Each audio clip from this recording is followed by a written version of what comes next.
السلام عليكم. أهلا بكم جميعا في دورة تعلم تابلو. أنا سامح حسن، بشتغل كمحلل بيانات، وتقريبا تابلو هو أكتر أداة بستخدمها في تصوير البيانات. زي ما انتم شايفين دي آخر داشبورد أنا بنيتها على تابلو كبروجكت برضه عملته. إن شاء الله هنتعلم في الدورة بتاعتنا إزاي نعمل داشبورد زي دي بالخلفية والشكل المنظم ده. الداشبورد بتاعتنا يعتبر تفاعلية أو انتراكتيف. زي ما انتم شايفين نقدر نغير الرينج بتاع الداتا، نقدر نحدد حاجات معينة نظهرها ونخفيها. هنتعلم كل ده ان شاء الله في الدورة بتاعتنا، وازاي نعمل داشبورد زي دي، وازاي نقدر نعمل زي key performance indicators، اهم الحاجات اللي المفروض نستخرجها من الداتا لتحليل البيانات. ازاي اصلا نفكر ونسأل الاسئلة الصح اللي ممكن نستفيد من اجاباتها في البيزنس بتاعنا، او نساعد بيها البيزنس بتاعنا يتخذ قرار لقرار احسن. زي ما احنا شفنا هنا في الداشبورد، حابب اعرفكم برضو في الاول ايه هو اصلا تابلو. تابلو هو زي منصة لتصوير البيانات، يعني هو اصلا بلاتفورم للاناليتكس، للداتا اناليتكس. تابلو بيساعد الناس والمؤسسات ان هي تاخد قرارات مبنية على الداتا، قرارات صح مبنية على الداتا. من اول ما توصل التابلو بالداتا سورس بتاعك، تابلو بيقدر يعمل فيجواليزيشنز سريعة جدا تكون فعلا بتساعدك في اتخاذ قرار. كل الناس تقدر تتعلم تابلو، كل الناس تقدر تستفيد منه في مجال الطب، في مجال الهندسة، في مجال البيزنس، في مجال السيلز. طبعا يعتبر أهم مجال، يعتبر محور الاناليتكس والفيجواليزيشن. تابلو مكون من عدة منتجات، يعني كذا برنامج بيقدروا يساعدوا الداتا بروفيشنالز او الداتا اناليست او الداتا ساينتست او الداتا انجينيرز ان هم يقدروا ياخدوا قرارات طبعا based on the data. وتابلو يعتبر رقم واحد في الكوميونتي بتاعه، يعني هو اكتر عدد من المستخدمين بيستخدموه هو تابلو. more than 1 million active users right now، اكتر من مليون يوزر شغال دلوقتي بتابلو في العديد طبعا مؤسسات حول العالم، والعديد من الشركات، وكل الناس بتستخدم تابلو في شغلها حتى لو مجالها مش متخصص في الداتا اناليتكس. دي كان فكرة عامة عن ايه هو تابلو. ممكن نخش دلوقتي نتكلم على المنتجات اللي بيعملها تابلو اصلا. تابلو ديسكتوب. تابلو ديسكتوب طبعا هو اهم برنامج واول برنامج في الحزمة يعني بتاع تابلو. تابلو ديسكتوب هو يعتبر البرنامج اللي بيستخدمه الشركات والمؤسسات في الشغل.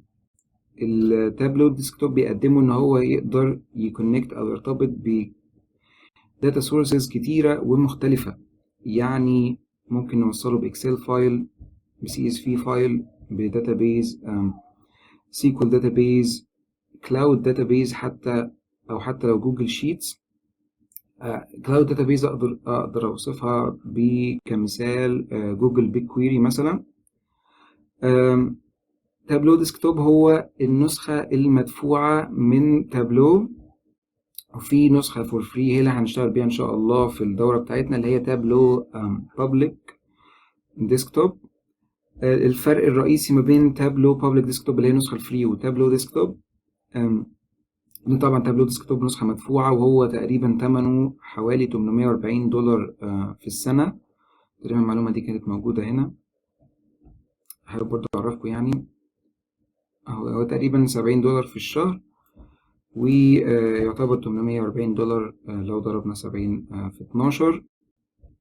لكن تابلو ديسكتوب مش هنحتاج الميزات بتاعته في الدورة بتاعتنا، لكن هو طبعا ده اللي بيستخدم في الشركات. ليه؟ لأن تابلو بابليك أو تابلو بابليك ديسكتوب بيجبرك إنك تنزل الفيجواليزيشنز بتاعتك أو التصورات بتاعتك، الرسومات بتاعتك كلها زي كده مثلا، بيجبرك إنك تنزلها على الكلاود، على تابلو بابليك، اللي هو أصلا المنصة اللي عاملاها تابلو عشان الناس يعملوا زي شيرنج للفيجواليزيشنز بتاعتهم، وبالتالي يعني بيستخدموها يعني لاستعراض مهاراتهم في الفيجواليزيشنز. الداشبورد مثلا بتاعته شكلها مودرن، شكلها جميل، بيساعد الناس ان هي تبص على الداتا بشكل تفصيلي اكتر لما يبقى الداشبورد فيجوالي ابيلينج اكتر. ف تابلو بابليك بيجبرك انك تنزل على التابلو بابليك كلاود انفايرمنت، لكن تابلو ديسكتوب مش مجبر انت ان انت تشير او تشير الداتا بتاعتك على تابلو بابليك. وده طبعا الشركات يعني بتحتاجها. الشركة مش بالضرورة او مش عايزة تقريبا خالص الداتا بتاعتها تنتشر على كلاود بلاتفورم هي ما تقدرش تتحكم فيه. فاحنا غالبا مش هنستخدم اي داتا حساسة او اي حاجة من النوع ده، ما نقدرش مثلا نشيرها على بلاتفورم زي تابلو بابليك. هنستخدم كلها اوبن سورس داتا سيتس، مفيش اي مشكلة خالص ان احنا الداتا دي تنتشر على الانترنت ان شاء الله يعني. في منتج تاني طبعا من تابلو، انا ما استخدمتوش الصراحة، بس ممكن اقول لكم فكرة عنه. هو تابلو بريب. تابلو بريب هو شبه شوية اكسل، يعتبر بيستخدم لتنظيف الداتا او cleaning your data قبل ما تدخلها على تابلو public مثلا for example. تابلو بريب مش كودينج او يعني مش هارد انترفيس انك تعمل، هو يعتبر كلها دراج اند دروب فيجوال انترفيس. يعني مفيش فورمولاز بتتكتب كتير، مفيش كود بيتكتب مثلا فور اكزامبل، فمعظمه يعتبر يو اي او جي يو اي جميله تقدر تستخدمها ان انت تكلين الداتا قبل ما تدخلها على تابلو ديسكتوب مثلا. تابلو بريب انا ما استخدمتوش شخصيا، بس هو تقريبا بيجي كومبايند مع تابلو ديسكتوب في نفس الباكج. يعني لو اشتريت تابلو ديسكتوب بتشتري برضو يعتبر انكلودنج معاه التابلو بريب. خش على اللي بعده تابلو سيرفر. تابلو سيرفر بيستخدمه برضو الشركات اكتر حاجه، بتقدر من خلاله ان انت تشير او تشير الفيجواليزيشن بتاعك او الداشبورد بتاعتك على السيرفر بتاع الشركه، بحيث ان الامبلويز او التيم ممبرز بتوعك يشوفوا الداشبورد بتاعتك في نطاق الشركه بدون ما يخرج على طبعا البابليك ولا منه.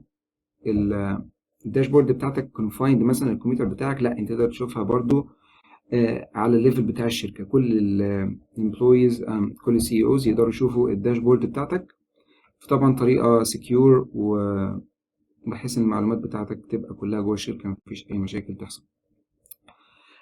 زي ما قلنا هنشتغل ان شاء الله في الدوره بتاعتنا باستخدام تابلو بابليك. تابلو بابليك انا هسيب اللينك بتاع الداونلود بتاعه ان شاء الله في اتاشمنت على حصص يعني ان شاء الله.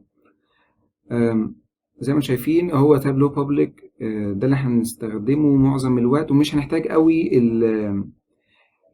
الفانكشناليتي اللي بيقدمها تابلو ديسكتوب.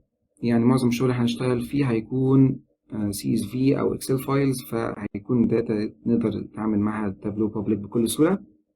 زي ما شايفين هتدوس على داونلود تابلو بابليك هنا، بيظهر طبعا ان انت تعمل ريجستر، فهتعمل ريجستر ان شاء الله وهيظهر داونلود ذا اب، وداونلود عادي جدا، والتسطيب بتاعه ما فيهوش اي او الانستليشن بتاعه ما فيهوش اي خطوات كتير ولا اي نوع من التعقيد. انا اوريدي نزلته طبعا زي ما انتم شايفين وبستخدمه اوريدي. في الدورة بتاعتنا ان شاء الله هنتعلم ازاي نتعامل مع مختلف المكونات اللي في التابلو، المنيوز بتاعته، ازاي نكونكت اصلا لديتا، ازاي نشتغل مع حاجات مختلفة مثلا زي الداشبورد دي. هي هتفتح دلوقتي. هنتعلم نستخدم تشارتس مختلفة، ازاي ايه احسن التشارتس اللي ممكن نستخدمها لتصوير اشكال معينة من الداتا، ازاي نعمل داشبورد زي كده، ازاي نعمل برضو ستوريز او اللي هي قصص. ده مسمى بيعملوا تابلو يعني زي باوربوينت برزنتيشن كده، تقدر تعمله على طول في تابلو مباشرة سريع، يعني زي باوربوينت سلايدز سريعة تقدر من خلالها تعمل زي ريبورت أو حاجة للمدير بتاعك لو طلب معلومات يعني في السريع. وهو طبعا يعني مش بستخدمها كتير قوي، فكرة الستوريز اللي هي موجودة في تابلو المفضل الصراحة باوربوينت أكتر، بس هنتعلمها برضو احتياطي يعني لو حد عايز يستخدم حاجة زي كده في المستقبل. دي طبعا مكونات الداشبورد. هنتعلم ازاي نغير الشكل بتاع الداشبورد بتاعنا على حسب علامات مختلفة زي كده، ازاي نقدر نعدل في الشكل او السايز بتاع الشارت بتاعتنا. نخش في التفصيل ان شاء الله برضو في الدايمنشنز والميجرز، ازاي نحط الكولومز والروز، الفلترز، الماركس، كل الكلام ده ان شاء الله هندرسه بالتفصيل. ازاي نضيف داتا سورسز مختلفة، دي كلها حاجات ليها علاقة بورك شيت. كل شارت بيبقى في ورك شيت مختلف، وده بيبدل ما بين الكولومز والروز. يعني دي زي فكرة عامة عن إمكانيات تابلو والحاجات المختلفة اللي تقدر تعملها بيه.